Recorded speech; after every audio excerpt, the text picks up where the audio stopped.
Alright, hello and welcome back to the very last video in the set review. New clothes, new day. I have put the appropriate curtains up in the room. Actually it's just blankets for now. Because I put the actual fixtures up, but I have not made or purchased the curtains yet. So if you were to come into this room and see what it looks like, it's very janky. It's a very janky room. But it works. Look, my lighting is now not awful. So there you go. Alright. And I also made some changes. I'm going to make the cards a little bit bigger. I got some responses back saying that it would be nice for the cards to be bigger, so I did make them bigger. And let's just get started. This should be a long one because we're going to do all of the colors and then we're going to do all of the colorless. There's not very many colorless, but there's many multicolors. There's many golds. And then there's quite a few special lands. So yeah, let's do it. So here we have Nico Aris, our first time seeing this particular Planeswalker. A Planeswalker comes out with a loyalty of 3. For 3 and X. When Nico Aris enters the battlefield, create X shard tokens. They're enchantments, interesting, with 2 sacrifice this enchantment, scry 1, then draw a card. That seems pretty cool. Up to 1 target creature you control can't be blocked this turn, and whenever that creature deals damage this turn, return it to its owner's hand. Ooh. That's something that you can use for some jank. Nico Aris deals 2 damage to target tapped creature for each card you've drawn this turn. Okay, interesting. I'm not a huge fan of like the tapped clause, but I guess it would be too powerful if it wasn't. If it wasn't there, if you just dealt 2 damage to any creature. And then create a shard token. Okay. He seems okay. I'm not blown away by him. He can protect himself, sort of, right? So that's what you kind of want to look at when you have a Planeswalker. You want to see whether they can protect themselves. And this guy can protect himself if the opponent's creature is tapped, which is not very good, to be honest with you. But you can still do stuff with him, even so. I suppose you can. I don't know. Probably not super great in a control deck. Maybe. I mean. I don't know, time will tell with this guy. Planeswalkers are hard to like tell their power level sometimes because it really depends on what kind of deck that you put it into. But usually the staple, like I said, is if they have a way of protecting themselves, and he does not. Not really. Sort of, kind of, but not really. So, meh. Nico defies destiny. A saga for 3. There's going to be a lot of sagas and I'm very excited. So saga turn 1, you gain 2 life for each foretold card you own in exile. Cool. Then add white and blue, spend this mana only to foretell cards or cast spells that have foretell. Also cool. And then return target card with foretell from your graveyard to your hand. Cool. Like, this is in a foretell deck. Very good. Very good saga. Well costed. Does lots of good stuff for all of your foretell cards. And yeah, that's about it. Good card. Good card for a very specific deck. The Raven's Warning, a very similar costed card, saga. Create a 1/1 blue bird creature token with flying. You gain 2 life. Whenever 1 or more creatures you control with flying deal combat damage to a player this turn, look at that player's hand and draw a card. You may put a card you own from outside the game on top of your library. Oh, interesting. I think I like it. I guess it belongs in like a flying deck. I mean, it does trigger itself if you can get in with the bird creature that you create. And then you can just get stuff out of your sideboard. So you look at their hand and you say, okay, then this is what I want. So this kind of belongs in like a control deck, right? So that you can see what they have in their hand, what kind of deck they are, and then get the counter spell. Get the correct counter to whatever it is that they have. I think it's good. I think this is good. Unfortunately, it puts it on top of your library, but if you're a control deck, then that's not really a big deal because you're going to be drawing a lot, so I think that's okay. I think this is good. All right, Vega the Watcher. Okay, I love this card. So a 2/2 bird spirit for 3 flying. Whenever you cast a spell from anywhere other than your hand, draw cards. That includes Foretell, right? All of your Foretold cards, whenever you cast them, you're casting them from exile. Also, if you escape anything, that's also casting it from somewhere other than your hand. What else exists right now? Adventure. This works with adventure cards. I'm sure there's more that I'm missing, but so this could go into an Azorius adventure card deck. This could go into a Foretell deck. This could go into an escape deck. There's plenty of delicious goodness that this card does.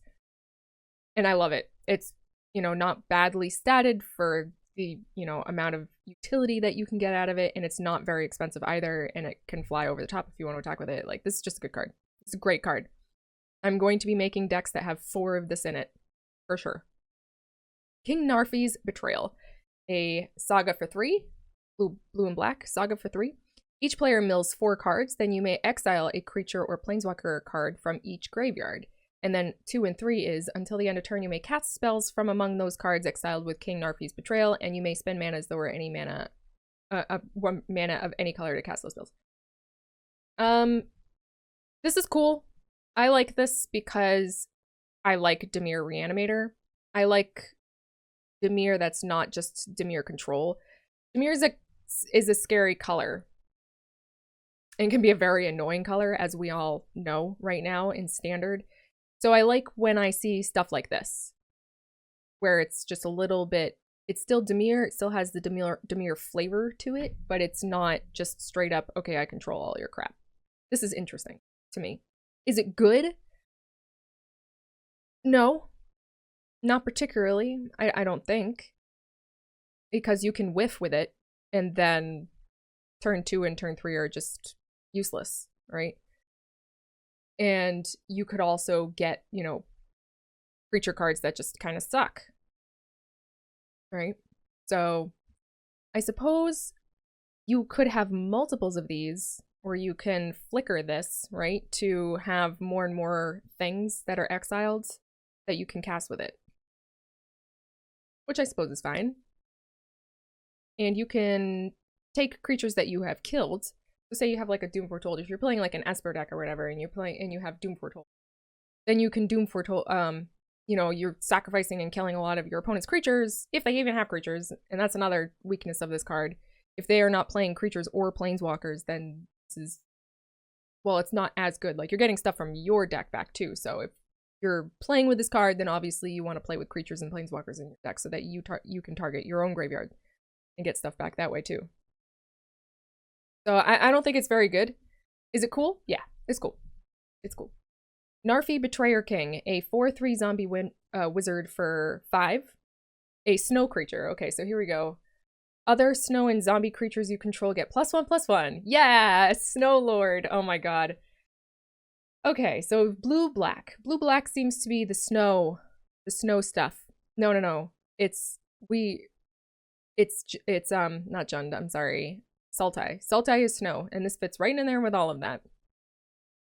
So for 3 snow, return Narfi, Betrayer King from your graveyard to the battlefield tapped. Holy crap. Wow. So you actually don't even want to play this card from your hand. You want to mill yourself with Narfi, you know, King Narfi's Betrayal or whatever the heck, and then make sure that this card gets into the graveyard, and then cast it straight from the graveyard, because that's the easiest way to get it out. And I think there are plenty of ways for you to discard your own cards, right? We just did a Dimir deck that was Reanimator that had that kind of stuff going on. I don't know if there's any snow card that does that. I don't remember coming across any snow card that allows you to discard. Was there a blue card that allowed you to discard? There might have been. And if that's the case, you put this in it. You put that in with this, and then you can cast this on turn 3. Very cool. Very cool. Love this art too. This art is great. Okay, so Trickster, God's Heist. So another saga for 4 Dimir colors. You may exchange control of 2 target creatures. Cool. You may exchange control of 2 target non-basic non-creature permanents that you share a card type. Cool. Target player loses 3 life and you gain 3 life. This is a super duper fun saga. I love it. Is it good?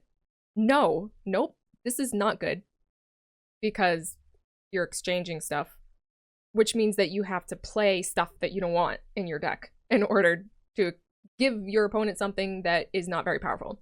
It means you have to play things that are not powerful to give those things to an opponent in exchange for something that is very powerful. So it's very unreliable. It's a super unreliable card. Is it fun? Heck yes. And I will make a deck with this in it. So yeah. Immersed Predator, a 3/3 vampire dragon for 4. Is this the first vampire dragon? I'm not sure. I'm not gonna look it up, but vampire dragons, the interesting type combination. Flying. Whenever Immersed Predator becomes tapped, exile up to 1 target card from a graveyard and put a +1/+1 counter on Immersed Predator. Sacrifice another creature. Immersed Predator gains indestructible until end of turn. Tap it. Okay. Whenever it becomes tapped, exile up to 1 target card from a graveyard. Wow. Input a plus. Wow. Wow. This is really good. This is really good. So it becomes absolutely huge. It gets rid of any escape cards. Every and any escape cards. Like, I can imagine historic players are going to be jumping for joy at this to get rid of Uru. And everyone else is, like, happy to get rid of Kroxa. Those big problem cards in graveyards. And then it's just a, like, possibly indestructible creature that just gets bigger and bigger and bigger. That's pretty amazing, honestly. That's huge. This is a very good card. Ouch. This is gonna be in the meta. Yep. 100%. And I mean, Rakdos is like a good deck right now anyway. It's like self-mill Rakdos is like a meta deck right now, and this is just gonna go right in there. Whoop, slot 4 of those right in. Don't know what you would remove though, but good card. Cardor Doom Scourge, a 4/3 Demon Berserker for 4. When Cardor Doom Scourge enters the battlefield, until your next turn, creatures your opponents control attack each combat if able, and attack a player other than you if able. Oh, cool. Whenever an attacking creature dies, each opponent loses 1 life and you gain 1 life. Okay. Cool. Not good. Not particularly good, but cool. I like it a lot. It looks very much like that other demon, the Foretell demon. Got the same, like, face tentacle thing going on there. This would be super cool in a, like, multiplayer deck. I like that. I like multiplayer decks or cards or whatever. I would love it if, like, Arena allowed play for more than 2 people. That would be super duper fun. I really hope they do that someday. I would be very surprised if they did, but that would be amazing if they did. All right. Cardor's Vicious Return, a saga for 4, Rakdos colors. You may sacrifice a creature. When you do, Cardor's Vicious Return deals 3 damage to any target. Then each player discards a card, and finally, return target creature card from your graveyard to the battlefield. Put a +1/+1 counter on it. It gains haste until your next turn. Cool. Rakdos Reanimator. Each player discards a card, so you can discard, like, whatever it is that you want to escape, or I'm sorry, reanimate, and then reanimate it the next turn. And you can find multiple ways. Like, this is a great card. This card fuels itself, right? So you can sacrifice a creature to put that thing in the graveyard to bring it back eventually on turn 3, or you can discard a card from, you know, your hand to eventually bring something back on turn 3. That's cool. It is good. This is a good card. I don't know if it's good enough to be in the meta. Probably not. Probably too slow for the kind of decks that want to play it. But I still like it, and I think it is good. And it is worthy in being in decks, just maybe not top tier decks. The Bloodsky Massacre, a Rakdos saga for 3. Create a 2/3 red demon berserker creature token with menace. Whenever a berserker attacks this turn, you draw a card and you lose 1 life. And then add red for each berserker you control until end of turn. You don't lose this mana as steps and phases end. So it looks like Berserker wants to be black-red, which makes sense. I was thinking more like just straight up black, but there are a lot of really good Berserkers in red too, so I guess Berserker is black-red. Yeah. Oh, Berserker deck is going to be an interesting one to build. This is good. This is a good card for a Berserker deck, 100%. Okay. Arnie slays the troll. I saga for red-green, so a Gruul saga. Target creature you control fights up to one target creature you don't control. Add red, put 2 +1/+1 counters on up to one target creature you control. You gain life equal to the greatest power among creatures you control. This is a good saga. It is super duper cheap, and it does a lot of stuff. The last part of the saga is the worst part by far. But ramps and makes your creatures bigger. And then it also fights. Like, that's exactly what Gruul wants. This is an amazing saga for Gruul. So, forward to see that. Svella Ice Shaper, a 2/4 troll warrior for 3. Gruul colors. 3 and tap, create a colorless snow artifact token named Icy Manolith with add 1 mana of every color. Cool. That's interesting. And then for 8 altogether, look at top 4 cards of your library. You may cast a spell from among them without paying its mana cost. Put the rest on the bottom of your library in a... Interesting. So it's just like a rampy dude. A rampy dude that can also cast stuff. But I mean, it's that the mana cost to casting those things is way more expensive than any spell that I'm sure you're going to be casting. So that's not the benefit of it, that's for sure. The benefit of it is that you're pulling stuff from the top of your deck and casting it. And you get to choose what you want. I don't think this is a good card. Is it an interesting card? Yeah. Interesting. Not good. Interesting. Waking the Trolls. And it's also like weird snow colors. Like red only has... Okay, so this is another snow thing that has red in it. Like, whatever. But it does make snow artifacts. I still don't think that makes me want to make a red snow deck. Really. This is such an odd card. I don't see this being used at all. Really. Okay. Waking the Trolls for 6. It is a Gruul saga. First, destroy target land. Oh boy. Number 2, put target land card from a graveyard into the battlefield under your control. Whoa. Choose target opponent. If they control fewer lands than you, create a number of 4/4 green Gruul warrior creature tokens with trample to equal the distance. Oh my goodness. The difference. This is cool. This is cool. I will make a janky deck out of this. What we want is either ramp or we want to flicker this. If you just flicker this, destroy target land, destroy target land, destroy target land. Yes. That sounds like a nightmare. But yeah, a cool thing. I like it. I like it quite a bit. All right, Battle for Bredegard, a Celestia saga for 3. Create a 1/1 white human warrior creature token. Okay, create a 1/1 green elf warrior creature token, and then choose any number of artifact tokens and or creature tokens with you control with different names. And for each of them, create a token that's a copy of it. So this goes into some sort of Bant deck with the blue octopus guy and the blue there was another thing that makes creature that makes that I can't remember the name of it, that spell that does crazy shenanigan things with tokens, I believe. There's like a token deck with all of this stuff. Choose any number of artifact tokens and or creature tokens. So it can work with treasure tokens too. It can work with the snow manolith tokens over here.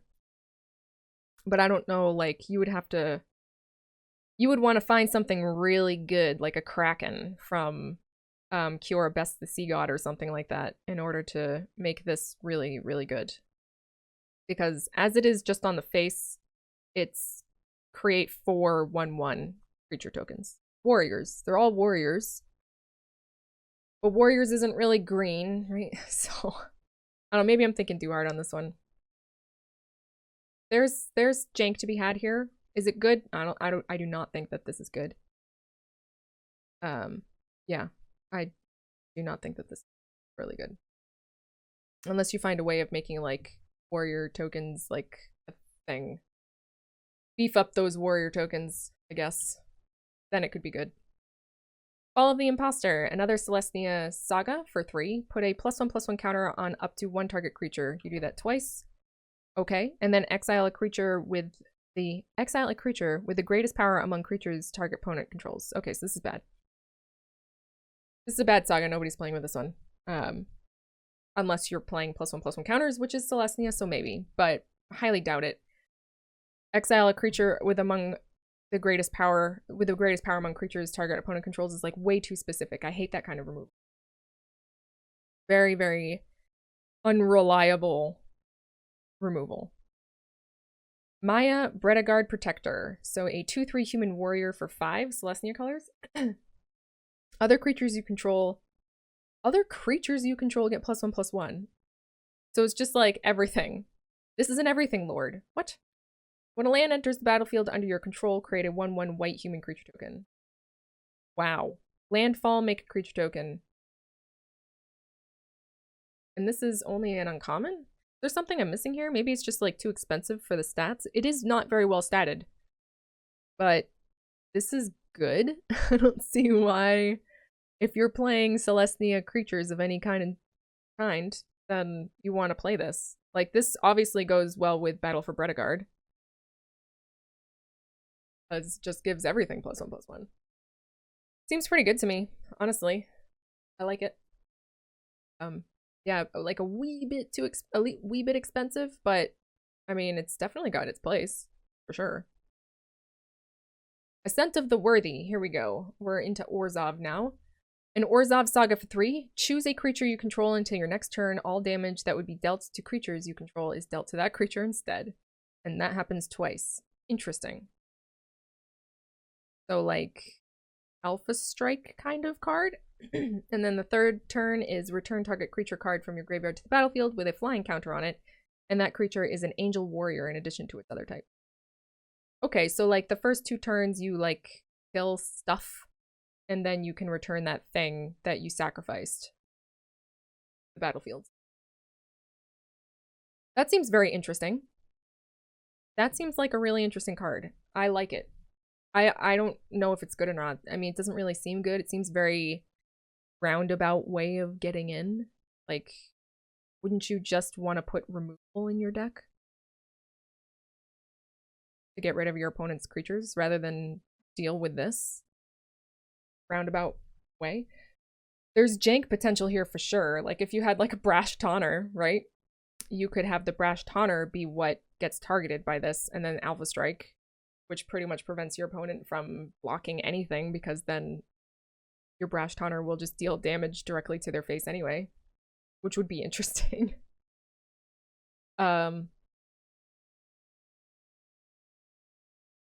It's all damage too. It's not just non-combat damage. So that would be like, if you did play this with red and like Brash Tawner or whatever have you could Storm's Wrath, like, what's the red? There's like a red card that deals 4 damage to everything. So you could target your Brash Tawner with this, and then you can make all of that damage from that it would be dealing to all of your creatures just be dealt straight to your Brash Tawner, and then deal damage to their head that way. A very roundabout way of winning the game. But hey, I love roundabout ways of winning games. So maybe that's a deck that we'll make. I don't know. That's, we'll see. We'll see. I don't think it's a good card. Firja, Judge of Valor. A 2/4 Angel Cleric for 5. Flying lifelink. Whenever you cast your second spell each turn, look at the top 3 cards of your library, put one of them into your hand and the rest in your graveyard. That's interesting. I like that. It's the same kind of, the second time whenever you cast your second spell each turn, and I think that was an Orzhov interaction, right? I definitely remember it being white, but I think the other color that did it was black also. So I guess this goes into that same kind of deck. None of those None of those triggers seemed very interesting to me though, so maybe it would just be this one. However, it is 5 mana, which means that by the time you get this card out, you don't have a ton of cards in your hand in the first place, so I don't know if you'll be casting 2 things a turn anyway. So yeah, I'm not 100% sure. It is an Angel Cleric, so it's typed in an interesting way.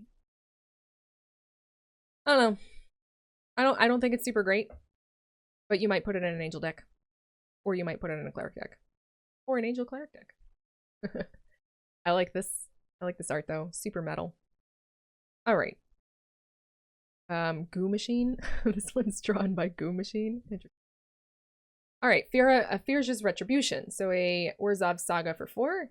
Create a 4/4 white angel creature token with flying and vigilance. Until end of turn, angels you control gain destroy target creature with power less than this creature's power.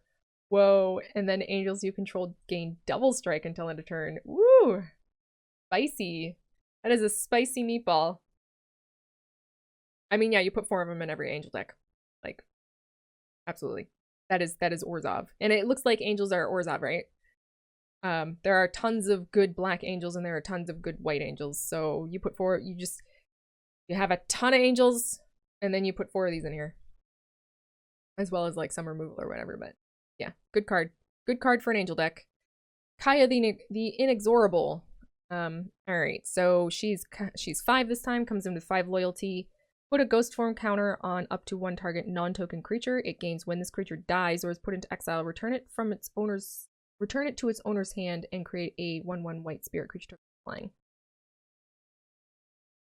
Okay. I'm sure there are plenty of good shenanigans to do with that.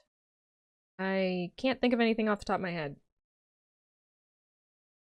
So you sacrifice stuff. If you have like a sacrifice deck, which black is sacrifice, so you could set something up, and then you could also set it up with something that triggers when it enters the battlefield, right? So bringing it back to your hand. I don't know. Not particularly amazing, to be honest with you. Exile target non-land permanent. Okay, yeah, that's good. So this is what I was talking about with Nico. Nico? She can protect herself. Exile target non-land permanent. That's like great. Right? So that's better than, so if we compare this to Elspeth Conquers Death, Elspeth Conquers Death can only get rid of a creature. No. I think it's permanent. I should know that. I should know whether it's permanent or creature. I think it's permanent. With the converted mana cost 3 or more, right? So this is just exile target non-land permanent. So bam, you get rid of it. And then she sticks around for putting ghost form counters on stuff that you control. So she can help your creatures protect her, and she gets rid of stuff. And then finally, you get an emblem with, at the beginning of your upkeep, you may cast a legendary spell from your hand, from your graveyard, or among cards you own in exile without paying its mana cost. Alright, well, I mean, you're never getting there. You're never getting there, but if you ever do, then yeah, sure, okay, you win the game. But you don't, right? So there's a chance where you'll trigger this and you just don't have any legendary spell to cast, right? Either you don't have any in your graveyard or your hand, or in the sideboard, or wherever it is in exile. This would be an interesting card to have out with Memnomic Betrayal, I guess. But whatever. You're never getting there with her. Most likely never getting there with her. And if you do, then congratulations. Alright, Rampage of the Valkyries. Right, so I guess what I'm gonna say is she's okay. She's okay. Rampage of the Valkyries, an Orzhov enchantment for 5. When Rampage of the Valkyries enters the battlefield, create a 4/4 white angel token creature with flying and vigilance. And whenever an angel you control dies, each other player sacrifices a creature. That's pretty cool. This goes in angel decks too, obviously. It's super expensive, so probably not the most efficient angel deck addition, but it's definitely strong if you get it out. So if you spend most of your, the first 4 turns just casting strong angels, and then you cast this on turn 5, then that's great, because you can protect, the battlefields. You can protect your advantages on the battlefields, which is fine. but it is literally useless against, or it's not literally useless because you do create an angel when you cast this. But if you're playing against somebody who doesn't have any creatures, then that second part is just moot. So it's reaching. This is a reaching card for angels. If I were to try to make the most competitive angel deck, it wouldn't have this in it. But if I wanted to create an angel deck for fun, then yeah, I would probably put this in it. And if you were playing against multiple people, like you had a bunch of friends and you wanted to make an angel deck for your bunch of friends, then, you know, you're playing against 4 or 5 people, then yeah, this is definitely going in there. Because every single player has to sacrifice a creature when one of your angels die. Maybe not two-headed giant. If you're playing like a particular like emperor or two-headed giant, then you don't want this in there, but unless you're synergizing with your other friends. Oh god, I really wish that I could play like multiplayer Magic again. Anyway, that's what I think about that. Agar the Freezing Flame. Is it? We are on to is it now. So we're a giant wizard for a 3/3 giant wizard for 3. Whenever a creature or planeswalker an opponent controls is dealt excess damage.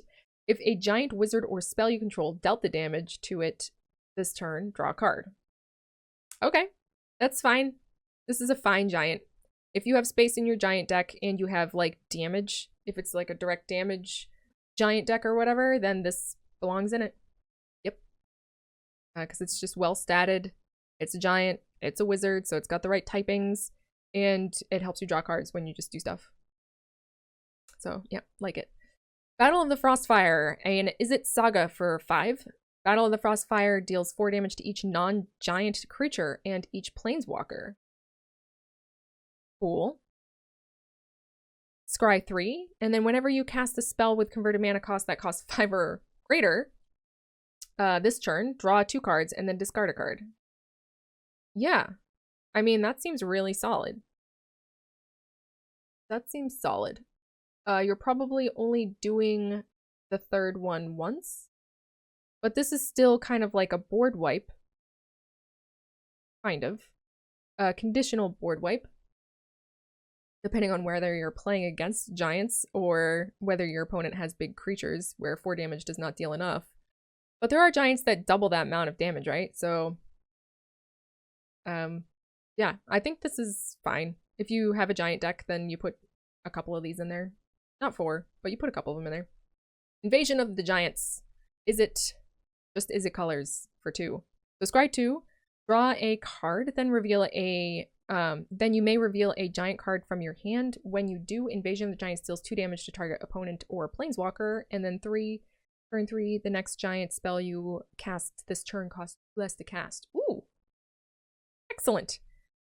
You put 4 of these in your giant deck. 100%. This is a great card.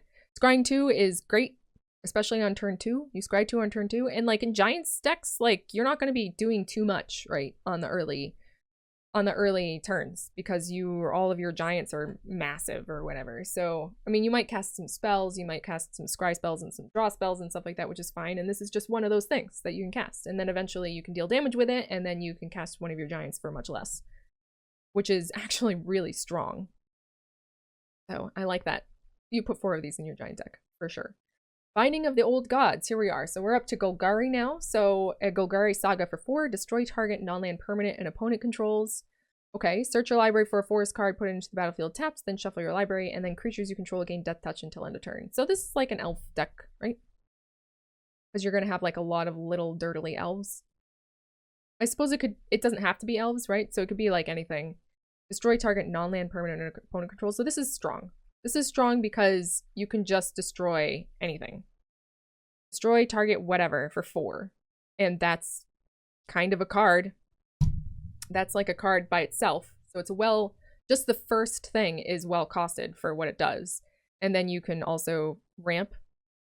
Does it enter the battlefield? It does. The forest enters the battlefield, so it is ramp. And then creatures you control gain death touch until end of turn. So that last one means kind of, like I said, you want to put it into a human deck or an elf deck, just like a weenie deck, you know. so that you have like a bunch of little dudes. You all get in with all of them. Very cool. I do like that. All right, Herald, King of Skemfar, a 3/2 elf warrior for 3, Golgari colors. Menace. When Herald, King of Skemfar enters the battlefield, look at the top 5 cards of your library. You may reveal an elf, warrior, or Tyvar card from among them and put it into your hand. Put the rest on the bottom of your library in a random order. Okay, whatever. Like it's an elf that searches for elves. Sure. If you're playing an elf deck, then you probably put a few of these in there. I don't know how many. I mean, maybe just 2, because it's not super awesome, right? It's like the 3/2 menace creature. So, whatever. It's fine. Harald Unites the Elves, a saga for 4. Golgari colors. Mill 3 cards. You may put an elf or Tyvar card from your graveyard onto the battlefield. Ooh. Put a +1/+1 counter on each elf you control. Also good. Whoa. And then whenever an elf you control attacks this turn, target creature an opponent controls gets -1/-1 until end of turn. Wow. Okay, so this, you put 4 of these in your elf deck. 100%.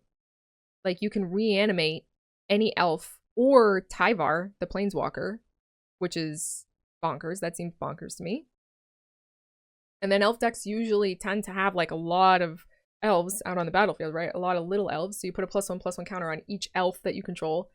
And then you have, there's the possibility of you wiping the board depending on how many elves you have the next turn and how, you know, powerful your opponent's creatures are. So that is very strong. This is strong. Maybe not 4. Maybe you don't put 4 of them in here because it's not like removal or something like that. Maybe you put 3 of them though. It is very strong. It's very strong and belongs in elf decks. Saruf, Realm Eater, a 3/3 wolf for 3. Such a good boy. Look at that wolfy boy. Whenever a permanent an opponent controls is put into a graveyard from the battlefield, put a +1/+1 counter on Saruf, Realm Eater. At the beginning of your upkeep, if Saruf has 1 or more +1/+1 counters on it, you may remove all of them. If you do, exile each other non-land permanent with a converted mana cost less than or equal to the number of counters removed. So it is a board wipe. It's permanents too, right? This is like, and it's exiling all of them. This is great. This is a good card for like Golgari, I just want to control the board kind of thing. I don't see why you wouldn't want to have this in every Golgari deck. Because you are fully in control of how many counters this thing has. Or not how many counters this thing has, but like when you take the counters off. And having the counters on is good anyway. Because you just get a big wolf. So this is a great card. Well statted and just very good at, you know, controlling stuff. So yeah, I like it. This is a great card. Forging the Tyrite Sword. So we're on to Boros now. So a Boros Saga for 3. Create a treasure token, and then search your library for a card named Halvar, God of Battle, or an equipment card, reveal it, and put it into your hand, then shuffle your library. Maybe. I mean, I'm sure it belongs somewhere. I'm sure there is a place for this, but it's a very specific kind of deck. So,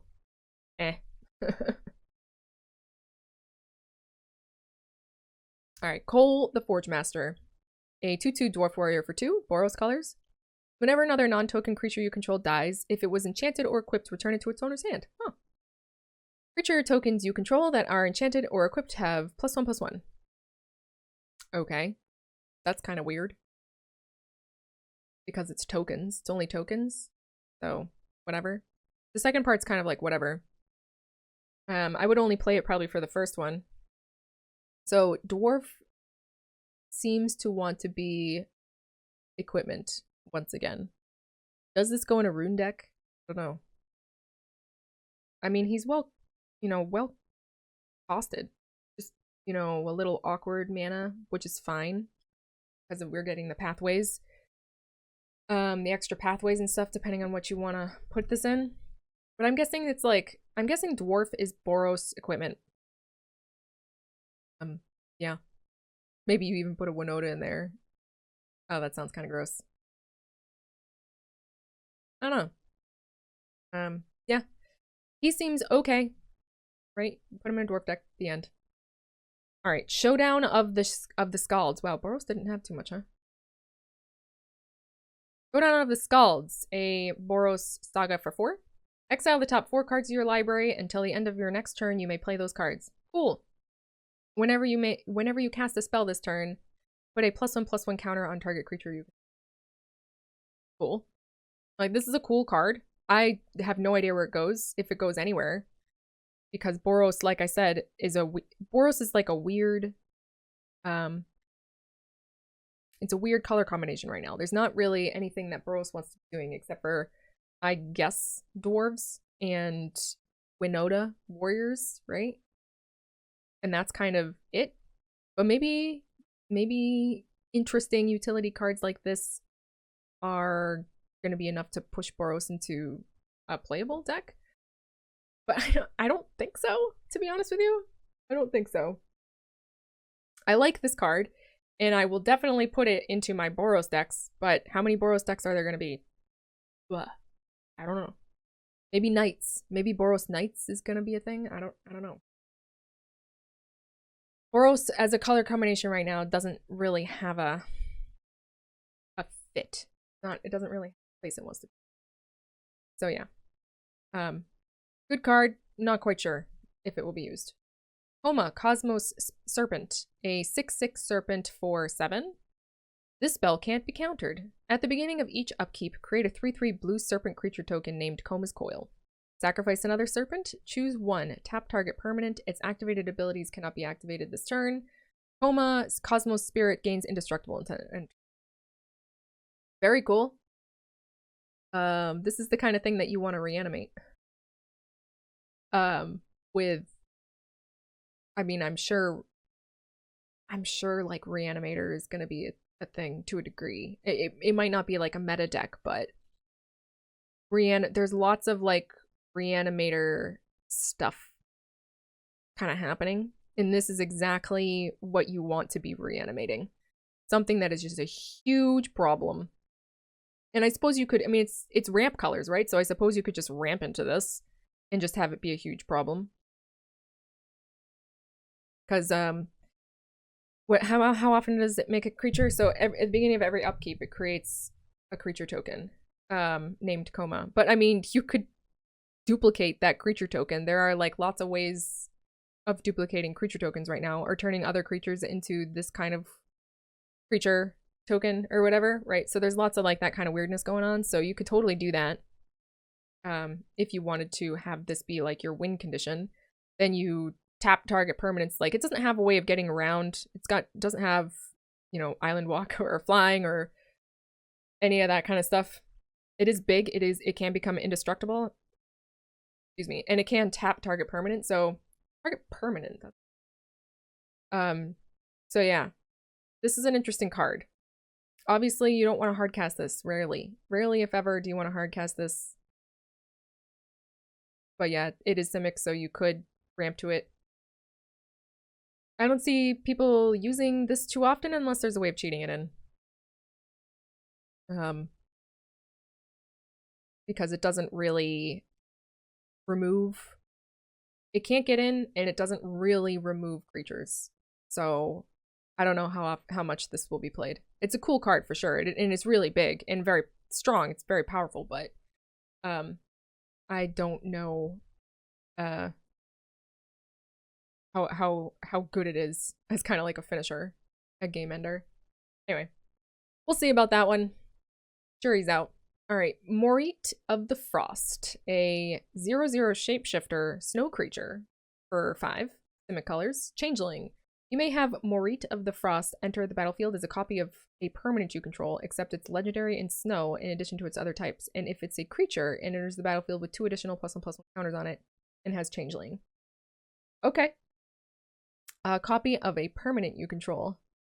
So the octopus dude was whenever a spell targets a permanent you control, right? You make a copy of that thing. So this could copy, right? I'm pretty sure it was spell and not just like instant or sorcery, but it could have just been instant sorcery. I'm not going to go up and look for it because that'll probably give some people motion sickness. But yeah, I don't know. I don't think that this is super great.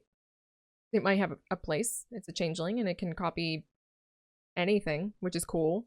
So probably has a place. I don't think it's going to be meta or anything like that. All right. The Bearers of Littjara. A Simic Saga for 3. Create a 2/2 blue shapeshifter creature token with changeling. Any number of target shapeshifter creatures you control have base power and toughness 4/4. Okay, and then choose up to 1 target creature or planeswalker. Each creature you control with power 4 or greater deals damage equal to its permanent to that to its damage to that permanent. Okay, so this is specifically a shapeshifter card or a token generating card. It's very strange. Yeah, this definitely belongs in shapeshifter decks, right? Because it gives shapeshifters the base power and toughness 4/4. Right, so and that doesn't go away. It doesn't say until end of turn, right? So it's just a 4/4 from now on. So if you had Morit of Frost become, you know, a Cosmos Serpent just because it's here, right? If you had this Morit of Frost become a Cosmos Serpent, it's an 8/8 Cosmos Serpent, right? Because it's got 2+1/+1 counters on it. And now it's got power and toughness 4/4, which means that it's going to be a 12/12. It's a 12/12 legendary snow changeling serpent with this, and then you can have it deal damage to any creature or planeswalker. So yeah, if you make a changeling deck, if you're making a changeling deck, you put this in it. And I guess there's nothing much else to say about that, which is cool and fine. I like tribal decks. I think they're very interesting. I don't know if shapeshifter tribal decks are going to be good in the meta or anything, but I still like them. I still think they're going to be cool, and I will spend wild cards on this card and play with it. All right, the 3 Seasons. A Simic Saga for 2. Mill 3 cards. Return up to 2 target snow permanent cards from your graveyard to your hand. Interesting. Choose 3 cards in each graveyard. Those owners shuffle those cards back into their libraries. Very cool. Finally, we're shuffling stuff back into libraries here. So I guess if you're playing a snow deck, you play with some of these, right? If you have graveyard shenanigans going on, which you totally do, right? Because if you're playing snow, right? So you have, sorry for going up. I just said that like this gives people motion sickness. I'm sorry. So you're playing with Narfi. This is a way of getting Narfi into the graveyard, right? As well as like, I think the Jorn artifact also had some graveyard interactions. So 3 Seasons seems great. I wish it was a snow saga. I wish this was a snow saga. That would be really cool. It would be like the only snow saga. That's unfortunate that it's not. But yeah, I guess snow decks are going to be super full, man. I don't know what I'm going to have to remove in order to snow decks work out, but I want to put this one in there now too. All right, Colossal Plow. This is what I was talking about in my white review. Colossal Plow. A 6/3 vehicle for 2, which is just like, okay, wow. Whenever Colossal Plow attacks, add white, and you gain 3 life. Until end of turn, you don't lose this mana as steps and phases end, and then crew 6. So, what can crew this? This can be crewed by that Ox, the Colossal Ox, or whatever it was called. This can be crewed by a Lovestruck Beast, and it's human that you summon. So Lovestruck Beast, human turn 1, this thing turn 2, Lovestruck Beast itself turn 3, and then you can get in with this and have 3 white mana and 3 life to cast more stuff. So I guess it belongs in a Celestia adventure deck. That's pretty cool. I don't know how good it is still, because it is awkward to use. Crew 6, right? So most of the time it's just going to be sitting around, not doing anything. Unless you had a way of animating it other than crewing at 6. So, I don't know. That's going to require some playtesting, for sure. But it could be good. That could be good. Bloodline Pretender. A 2/2 shapeshifter for 3. Oh, interesting. A colorless shapeshifter. Changeling. As Bloodline Pretender enters the battlefield, choose a creature type, and whenever another creature of the chosen type enters the battlefield under your control, put a +1/+1 counter on Bloodline Pretender. It's cool. This is a filler card for a shapeshifter deck. Really. If you are drafting or doing any kind of like limited play, I suppose, and you're building a tribal deck, this goes in it, because it can go in anything. It's colorless. So long as you're building a tribal deck, you can put this guy in it and it'll be good. But I wouldn't put it in anything other than, like, if it was a constructed deck, I wouldn't put it in anything other than a changeling deck. And only then if you didn't have enough changelings. You had, like, you needed to fill in the void with some more changelings. We'll put this in there. But it's definitely not the best changeling that we've seen. So, yeah. Cosmos Elixir. A artifact for 4. At the beginning of your end step, draw a card if your life total is greater than your starting life total. Otherwise, you gain 2 life. Oh, that's an annoying card. That is an annoying card. Imagine duplicating this. I don't like it, personally. Is it strong? I suppose. It's kind of like, whatever. It's not the strongest thing that you can do for 4 mana. But if you get this out and you duplicate it, if you get multiples of these out, then it's a huge problem. But it's one of those kind of... This is like the white goddess who just kind of stalls out the game. Like, this does not win you the game. This just makes it hard for you to lose the game. Which is just annoying. But it might have a place in some, like, jank decks, I suppose. As a way of, you know, controlling, making sure that you don't lose so that you can get your jank out before the game ends. Not a huge fan of this kind of stuff. Alright, Funeral Longboat. A 3/3 vehicle for 2. Vigilance and crew 1. Okay. It's a fine vigilance vehicle, right? So if you're drafting vehicles, like dwarf vehicles or whatever, you put this in there. When else do you want to have it? Like, never. Unless you decide that your dwarf deck is going to be a vehicle deck, then maybe you put this in there, because we haven't really seen that many vehicles. But even then, nah, this is just like a vanilla, like, this is just a filler vehicle card. Gold Vein Pick.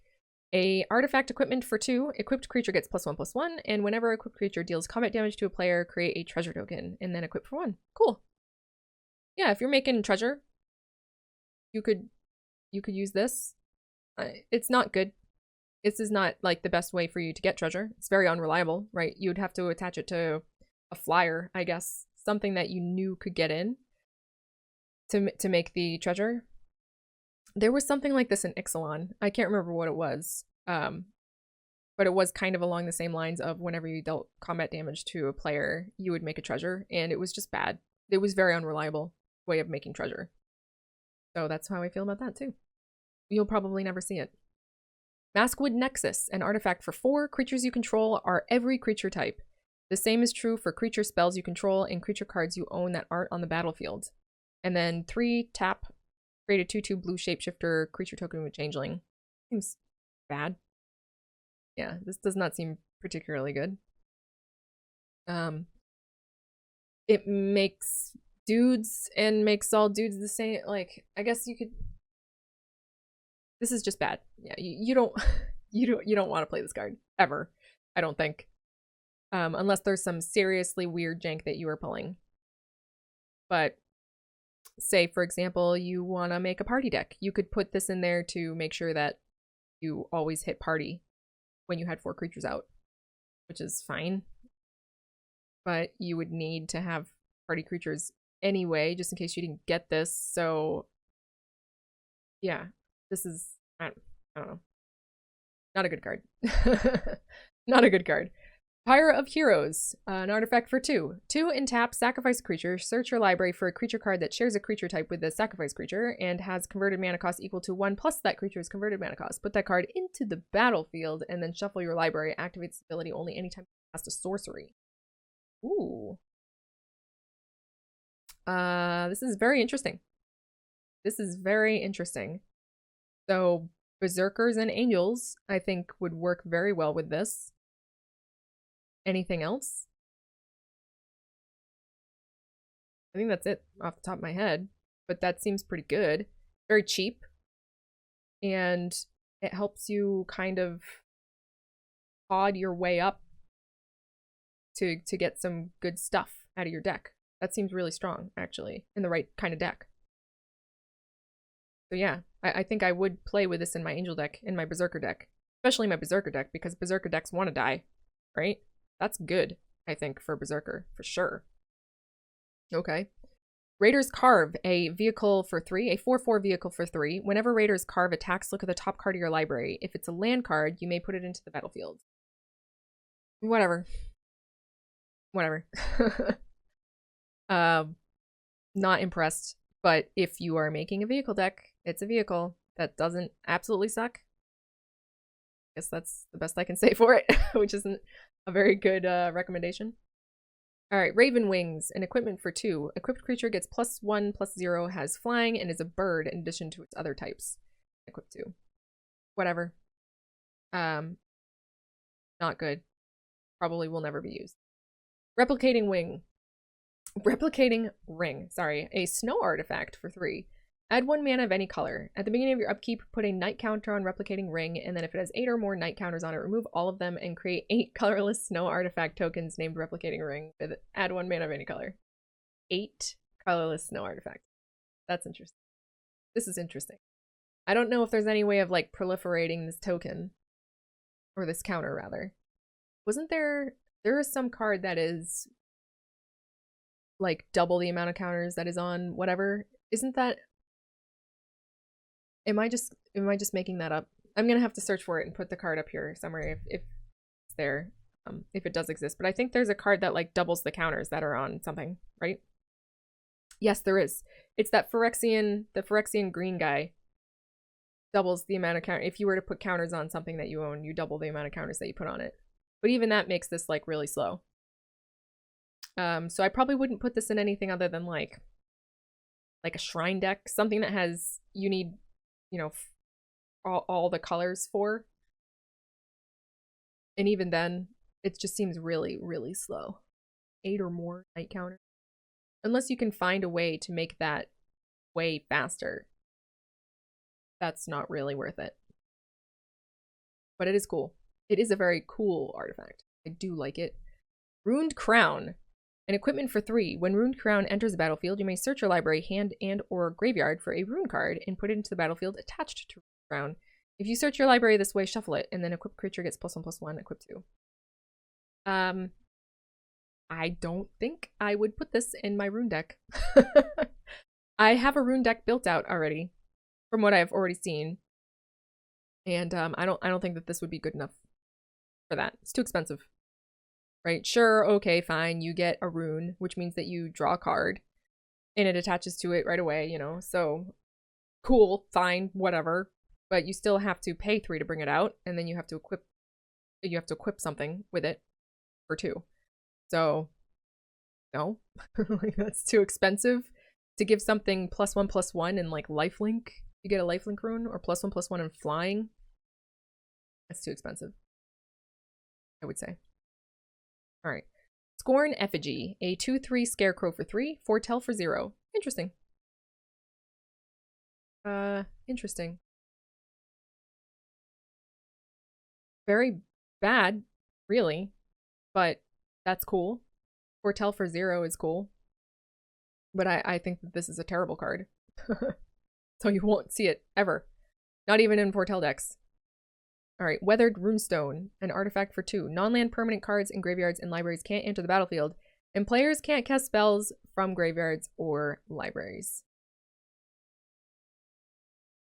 Okay.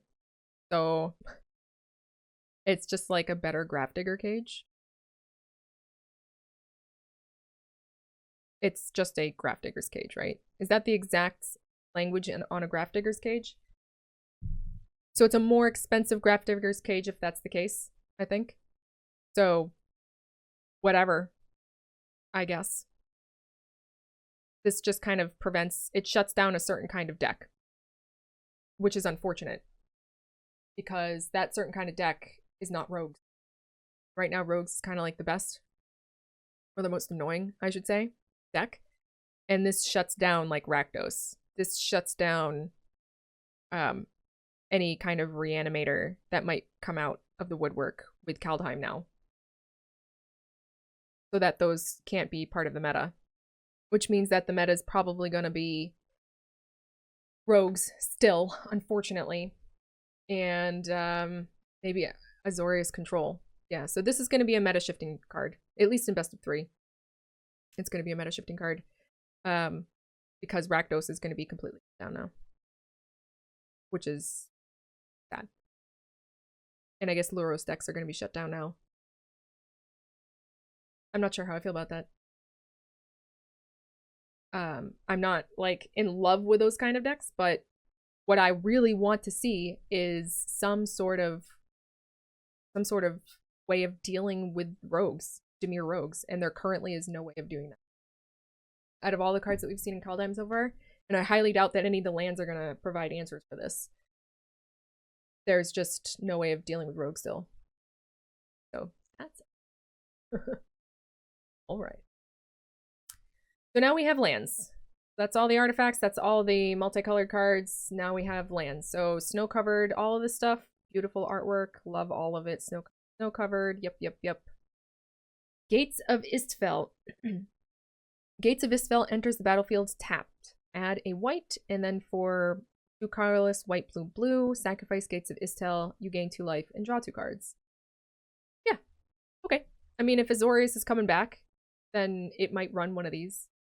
Might not, but it might. Glacial Floodplain. So a snowland, plains island comes into play tapped.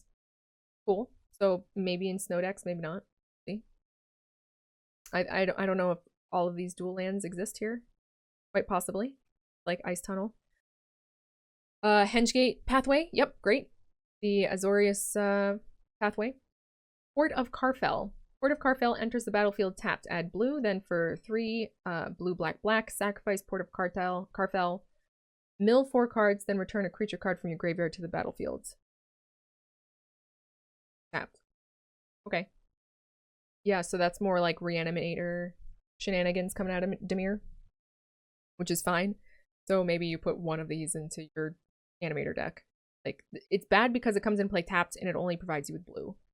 And then it requires like a lot to sacrifice it, but it's good like to have it on the battlefield as like an end game, just in case anything happens or you need it at some point. You don't have anything interesting to play out of your hand, and this doesn't have to be done at sorcery speed, so it can be done at instant speed. So you're like holding up a bunch of counters or whatever, and then your opponent doesn't do anything, so then you can sacrifice this to bring back like something big from your, like a snake. So I think, yeah, if you're playing that kind of deck, then you play a couple of these. Play like 2 of those. Alright, Blightstep Pathway. Rakdos, yep. The Rakdos Pathway. Immerstum Skullcairn. So it enters the battlefield tapped, add black, and then for 1 black, red, sacrifice this to deal 3 damage to target player, and that player discards a card. Yeah, sure. This is also like that desert in Historic. That deals damage. So it's just a good way of like closing the gap. So you play a couple of these in your Rakdos deck and in your Berserk deck, right? So you play a couple of these in your Berserk deck so that you, when you deal a bunch of damage and your opponent's like getting really low, but they're starting to get, you know, over you, you can zap them with this. Or a couple of these if you have multiple. I do think that this is playable in that kind of deck for sure. What else we got here? So we have the Swamp Mountain Snowland. It is very important that these are swamps and mountains, by the way. Oh, and I didn't mention before that the Snowlands, it is very important also that they have the word basic in here. Because you can search for, when you search for a basic land, you can search for this basic Snowland, which is just really good that they did that. Alright, Not Vold Slumber Mound. It enters the battlefield tapped, add red, and then for 3 colorless red, green, sacrifice Notvold Slumber Mound, destroy target land. Create a 4/4 green troll warrior creature token with trample. Isn't there... Yeah, and then the troll saga allows you to get lands back from your graveyard, right? So you can just like destroy, I mean, it's very expensive, obviously. So if you don't have like a Zerda or something like that, you're not really doing that over and over again. But that is a strategy that you can have, and playing Gruul land destruction is going to be fun. And I probably will make that deck at some point. All right, so then we have the Mountain Forest and the Forest Plains. Yep. Bredegard's Strongholds. Enters the battlefield tapped, add green for green, white, white. Sacrifice Bredegard's Strongholds. Put a +1/+1 counter on each of up to 2 target creatures you control. They gain vigilance and lifelink until. And then do it only anytime you cast sorcery. No. No, I don't think that this one's probably the one that I think you would see the least amount of playtime. It's just too unreliable. Put a +1/+1 counter on each of up to 2 target creatures you control. Like, meh. For sacrificing a land, that's meh. Then they gain vigilance and lifelink like until end of turn. Also, like, meh. And then you have to activate it anytime you cast a sorcery. So, no, I do not think that that's good. Great Hall of Starnheim. It enters battlefield tapped. Add a black for white, white, black. Sacrifice this. And a creature you control. Create a white, white angel. A white, white. A 4/4 white angel creature token with flying and vigilance. And then do it only anytime you cast sorcery. Also meh. Yeah, also very meh. I don't see that one being used at all either. Snowfield Sinkhole. Okay, the Plain Swamp, sure. Surtland Frostpire. Enters battlefield taps. Add red, and then for 2 colorless blue, blue, red, sacrifice the Frostpire. Scry 2. Deals 2 damage to each creature. Oh, okay. And then activate this anytime you cast sorcery. Yeah, this one's good. To each creature. Yeah. This one's good. Gets rid of all the Scoot Swarms. Right? So yeah, if you're playing, is it damage? Is it of any kind, really? You want to play 1 or 2 of these, for sure. That's good. Darkboar Pathway. Yep, the Golgari Pathway. Very nice. Skemfar Elder Hall. Add green, and then for 2 colorless, black, black, green, sacrifice Skemfar Elder Hall. Up to 1 target creature you don't control gets -2/-2 until end turn, and then create 2 1/1 white, green elf creature tokens, and do it anytime you cast a sorcery. No, I mean, maybe, like, maybe. Maybe you have 1 of these, maybe 2. Not very good, though. You do create, like, elves, but this is 5 to do this, 6 technically, because you're using this mana, or tapping this land as well, and then sacrificing it, so 6 mana to do that? No. That's a hard no. Forest Swamp, got it. Mountain Plains, cool. Axguard Armory. Add white, and then for 1 colorless, red, red, white, sacrifice. Then search your library for an aura and or enchantment card, reveal them, and put them into your hand, then shuffle your library. Maybe. Sure. You throw 1 of these into your dwarf enchantment artifact deck. Like, I guess. If you're making a rune, yeah, it probably belongs in a rune deck. Maybe. The answer to that is still maybe. I don't know. It's questionable. Depends on the type of deck that you make, obviously. It needs to be, has a very specific deck that it wants to be in, and if it's not that, then you won't see it, and you probably might not even see it, even if you're making that deck. So, whatever. Alright, Simic Pathway, cool. Jar Mirror Lake. So, add blue, and then for 2 colorless, green, green, blue, sacrifice the Mirror Lake, create a token that's a copy of target creature you control, except it enters the battlefield and put with an additional +1/+1 counter on it.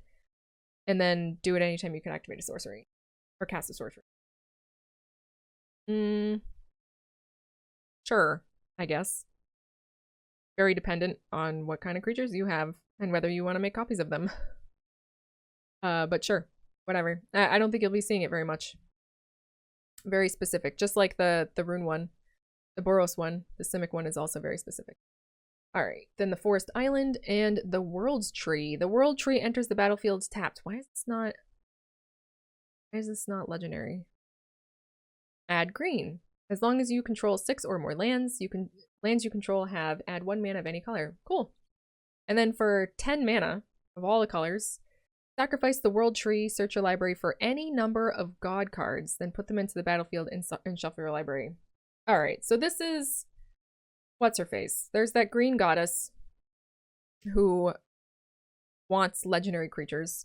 And there's the green goddess that also gives legendary creatures the ability to tap for mana and all that stuff. So there is a deck out there that is just like legendary. Like all of these legendaries, all of these gods, here they all are. Bam. And I suppose that's fine. Any number of god cards. So that includes the god cards from other sets, right? So that includes Heliod and even crazy stuff like the Orzhov god from Theros, right? So you could just have one of every kind of god in your deck and just put this in there and cast this, like ramp to this and cast it. And then your opponent doomscars everything. But your Theros gods don't die. So that's nice. That's a deck. That would be an interesting deck and I will build it. Cool. Is it good? No, no. I don't think you'll see this very much. Alright, Faceless Haven. A snow land, add colorless. And then for 3 snow, Faceless Haven becomes a 4/3 creature with vigilance, and all creature types until end of turn is still a land. Interesting. I'm sure it has a place somewhere. I'm just not sure where. And is that place a snow deck? Or is that a changeling deck? Or maybe it's just... yeah, it probably just goes in a snow deck. Right? I guess. I mean, you have to put it in a snow deck, basically, because you need 3 other snow lands in order to make this work. Interesting. I'm not sure about this one. I really like that art, though. It reminds me of Sword and Sorcery. I don't know if you guys have ever played that game, but there's like the antagonistic force in Sword and Sorcery looks just like this thing. Very creepy. Maybe I'll show you a screenshot of it. Alright. Shimmer Drift Veil, a snow land. It comes in the battlefield tapped, and you choose a color, add 1 mana of the chosen color. Interesting. That is interesting. I mean, if you want to make a snow deck that has a lot of different colors, then I guess you put this in it. Tyrite Sanctum. Add colorless, and for 2, target legendary creature becomes a god in addition to its other types, and put a +1/+1 counter on it. Becomes a god. Not until end of turn, it just becomes a god. What's the point of that? Sacrifice Tyrite Sanctum, put an indestructible counter on target god. Okay. Huh. I guess you play with these in your god deck. Or... I mean... it's a great limited card. That's for sure. And I guess you can put it into your, like, rune deck or enchantment deck to make sure, like, you can basically make any creature indestructible permanently for 6 mana over 2 turns. So if you have, like, an enchantment deck where you're just, or an aura deck where you're just, like, piling all this stuff on top of 1 creature, and you want it to be indestructible, then you add one of these in there, or 2, or whatever. Or if you have like a creature that wants to be protected, like we spoke about earlier in the blue review, like for example with the owl, with the Foretell Owl, you can make it indestructible to make sure that your opponent cannot get rid of that engine of yours. Yeah, pretty cool. I like it. Not sure how, I mean, you're not going to see this in the meta. This is a jank card for sure, but it is fun and cool that they add jank cards like this. So nice art too, especially this one. I bet this is like going to be like beautiful parallax art. All right, so that's everything. Very cool. I am super excited for Kaldheim. The things that I was excited for have changed from the beginning of this review to the end of the review. So I'm still very excited about Foretell. That has not changed. I am very excited for runes. That's different. I did not care for runes before I went through all of these cards. Berserker is another one that I'm excited for. that I was not originally excited for. I am becoming less excited about angels, even though I still do like angels. I just think that maybe perhaps they're not as powerful as some of the other stuff that's coming out of here. Giants is going to be very interesting and janky, so is Changeling. So there's a lot of really cool stuff that's coming out here that I'm going to have fun with. And I hope you join me for all of that fun. This video has been over an hour now, and I'm starting to get tired, so... we'll end it there. And I, hope that you're all excited about Kaldheim the way that I'm excited about Kaldheim. I'm not sure when the pre-release, content creator pre-release, like, stream day is coming. I haven't gotten an invitation for that yet, so we'll see. But it usually doesn't come until, like, a couple weeks for the actual event itself, so we'll see. I don't know if I'm good to that. Let's add that. Okay. So, I hope you guys are excited. Tell me what you think, actually. I don't usually ask people to do this, like, comment down below. But I am actually really curious to see what people are interested in building and what they want to see me build. And a good way of doing that is to just comment down below on what excites you about Kaldheim and what you want to see. And what you will be building first and what you think will be good. Just tell me what you think about Kaldheim in itself. Because I read all the comments and that helps me learn. Because other people have interesting ideas. So adding those to my ideas helps me become a better player and a more interesting player. So please do, if you have the time. Alright, well, all that being said, I hope you guys have an excellent weekend and I will see you around. Ciao.